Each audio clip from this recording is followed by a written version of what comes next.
Jerusalem tout joyeux, au pays de la vie, au pays de bonheur, au royaume d'amour. Vous qui marchez encore, sans Dieu dans la folie, on dit que voulez-vous y venir dès ce jour? Voulez-vous y venir dès ce jour? Oh, voulez-vous venir? Alors les pharisiens allèrent se consulter sur les moyens de surprendre Jésus par ses propres paroles. Nous trouvons ce passage dans le livre de Matthieu au chapitre 22, le verset 15. Bonjour, bonjour mes amis de la méditation quotidienne. Comment allez-vous en ce 4e jour de la semaine? J'espère que vous allez bien et que vous êtes prêts à découvrir notre histoire biblique de la semaine. Les gens nous observent, nous interrogent sur nos croyances afin de repérer une contradiction entre ce que nous disons et ce que nous faisons. Rien de ce que nous faisons ou nous nous abstenons de faire ne peut les satisfaire. Ils argumentent avec nous afin de nous faire perdre patience. Ignorons-les. Ne soyons pas sur la défensive. Ayant conscience que nous vivons dans un monde qui n'est pas toujours rose pour les enfants de Dieu. Malgré cela, les épines qui nous font souffrir se transforment souvent en bénédictions que le Seigneur a préparées pour nous. Amen. Gloire à Dieu. Prions le Seigneur. Tendre Père des cieux, nous te disons merci pour ton amour, ta miséricorde et le sacrifice de Jésus-Christ, notre Sauveur. Ô Père, nous sommes très heureux d'être à tes pieds en ce matin pour te donner gloire, toi seul le mérite. Nous te disons merci pour le souffle de vie que tu as conservé en nous jusqu'à maintenant. Merci encore pour tout ce que tu fais et tu continueras à faire dans nos vies. Nous te demandons pardon. Pardon pour nos péchés commis devant ta face bénie. Veuille de ton amour nous laver dans le sang de l'agneau et nous purifier, ô Père. Merci, merci, merci. Nous te disons merci pour l'histoire biblique de ce matin, ô Père. Merci de nous rappeler le passé afin de nous préparer pour le grand et glorieux retour de ton Fils, Jésus-Christ. Père, nous te prions pour toutes les personnes qui crient à toi. Ô Père, puisses-tu dire un mot. Je ne t'ai pas prié parce que je suis bonne et digne à tes yeux, mais je t'ai prié dans le précieux nom de Jésus-Christ, ton Fils, qui vit et qui demeure au siècle des siècles. Amen. Mes amis, notre histoire biblique de cette semaine a pour titre Siméon, fils de Jacob. Notre verset à mémoriser, nous le trouvons dans le livre de la Genèse, au chapitre 29, le verset 34, qui nous dit ceci. Elle devint encore enceinte et accoucha d'un fils. Elle dit, l'Éternel a entendu que je n'étais pas aimée et m'a aussi donné celui-ci. Elle lui donna le nom de Siméon. Le récit biblique, nous le trouvons dans le livre de la Genèse, au chapitre 49, les versets 1 à 7, qui nous disent ceci. Jacob appela ses fils et dit, « Assemblez-vous et je vous annoncerai ce qui vous arrivera dans la suite des temps. Rassemblez-vous et écoutez, fils de Jacob, écoutez Israël, votre père.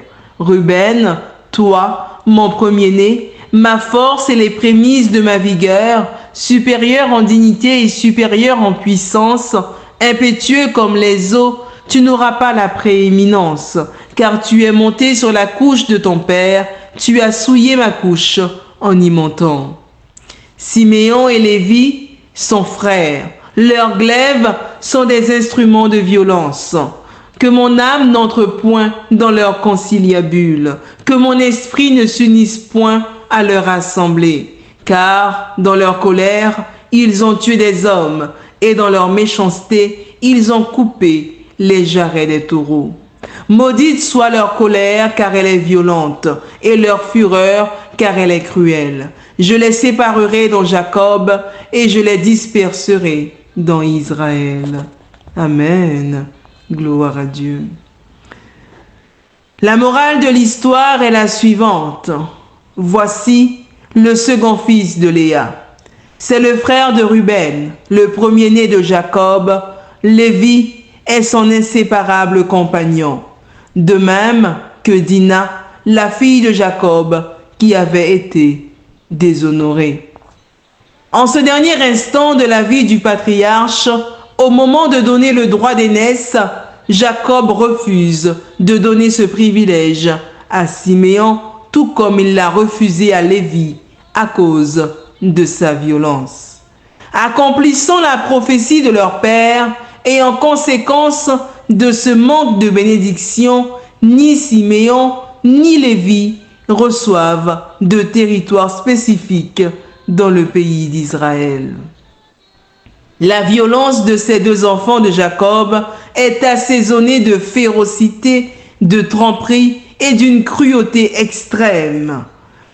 Dina est violée par le prince d'une tribu voisine. Malgré la demande en mariage qui a suivi, malgré les négociations et les promesses mutuelles de soutien et de faveur, malgré le fait qu'Hamor, père de Sichem, soit allé à la rencontre de Jacob pour essayer d'arranger la situation, la seule chose que Siméon garde à l'esprit, c'est que l'homme a déshonoré sa sœur. Sichem remplit sa part du contrat. Mais le troisième jour, les fils de Jacob attaquent la ville de manière tout à fait inattendue. Ils tuent tout le monde et volent tout ce qu'ils peuvent. Je vais défendre Sichem. Il s'est très mal comporté, mais d'après la Bible, il s'est repenti et a essayé de remédier à la situation selon sa perspective de la vie. Même si nous ne montrons pas autant de violence que Siméon, nous nous comportons souvent comme lui, hélas. Malgré tout ce qui pourrait se produire après une offense, malgré nos promesses et le pardon que nous offrons, la seule chose que nous avons en tête est de nous venger. Hélas, hélas, hélas. Notre histoire biblique de cette semaine avait pour titre « Siméon, fils de Jacob ». Notre verset à mémoriser, nous le trouvons dans le livre de la Genèse, au chapitre 29, le verset 34, qui nous dit ceci. « Elle devint encore enceinte et accoucha d'un fils. Elle dit, « L'Éternel a entendu que je n'étais pas aimée et m'a aussi donné celui-ci. » Elle lui donna le nom de Siméon. Oui, mes amis, notre pardon est maigre, avare et menteur. Notre promesse de renouer les liens reste vide parce que nos cœurs plient de haine, d'amertume et d'hostilité. Nos actions crient le contraire de nos paroles. Avons-nous vraiment besoin de pardonner? Le meilleur moment pour le faire, c'est aujourd'hui. Amen. Oui, mes amis, notre pardon est maigre, avare et menteur. Le meilleur moment pour pardonner, c'est aujourd'hui. C'est sur ces paroles que je vous souhaite une excellente journée dans le Seigneur. Que Dieu vous bénisse et je vous dis à vendredi, Dieu voulant, pour notre récit historique de la semaine. Joyeux